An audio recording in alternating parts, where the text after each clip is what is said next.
Hello and thank you for joining us. My name is Ben Sheen. I'm a managing editor here at Stratfor. I'm joined today by military analyst Tack. And we'll be talking a little bit about the wide-scale Russian military maneuvers we've seen going on this week. So Sim, we have seen the biggest exercises that Russia's carried out in some years.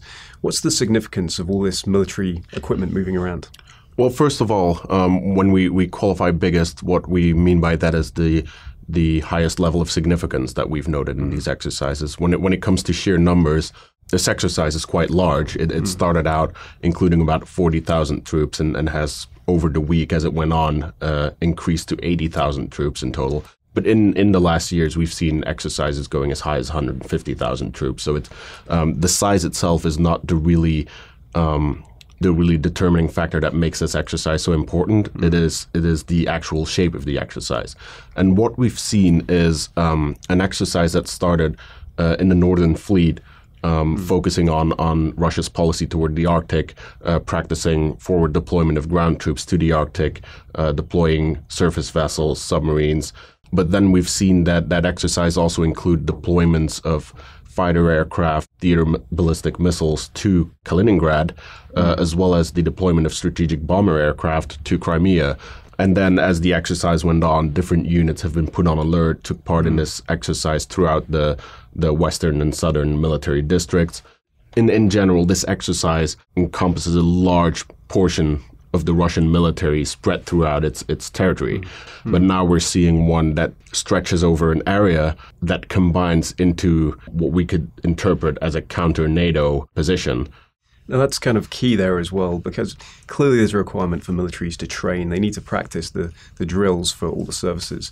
But as well as you mentioned the geographical extent of the exercises, the timing's really significant too, because we obviously have the Ukraine crisis ongoing, and we've also seen a pre-positioning of some NATO equipment.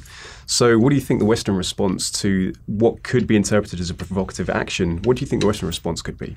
Yeah, you're very correct. We've seen a lot of movement from NATO and specifically the US in Eastern Europe as this crisis goes on. The likely response to this specific exercise will probably be mitigated by the fact that there is still a requirement to take everything very easily to make the Minsk II agreements in Ukraine actually function. But in that regard, we already see very high activity by NATO in Eastern Europe, and that'll probably continue. By doing this exercise, Russia is not acting on its own, making an aggressive move. Russia is actually also responding to all those movements in Eastern Ukraine, and those combined to training exercises with Ukraine, deployment of NATO forces in the Baltics and in Romania and Bulgaria, conducting exercises with those countries. We've also seen NATO deploy more aircraft to the Baltic air policing mission. And we've seen an increase of U.S. surveillance flights over the Baltics. And all of these things worry Russia. When Russia is defining its policy in dealing with the Ukraine crisis, dealing with NATO, this increased activity is also perceived as threatening by them. Absolutely. And it ties very much into the fact that the Russians have said up front that there are three main things they're going to be spending their defense budget money on this year. One is overall modernization. The other is expanding their footprint in the Arctic.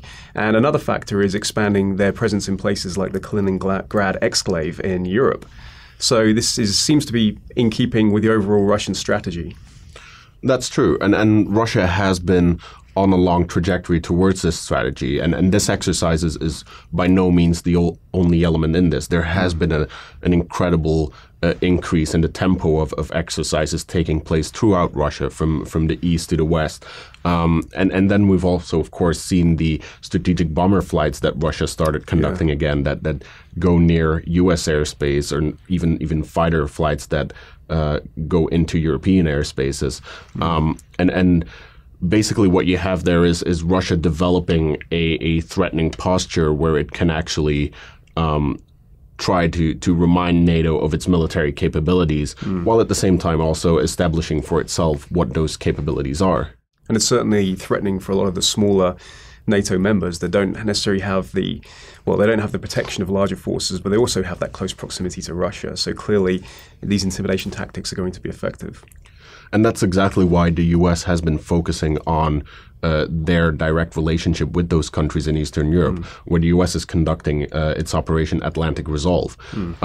It's very notable that within NATO, the US has singled itself out as taken up the role of working with these countries, reassuring them in their security against Russia, because there is a divergence between the security imperatives in Western Europe and Eastern Europe, where Western European countries have more established military capabilities and are farther removed from Russia. So they perceive this threat in a much different way than those countries in the East.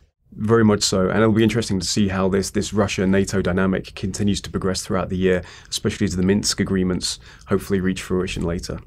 Sim, thank you so much for unpacking this issue. For more on this subject and many others, please read stratfor.com.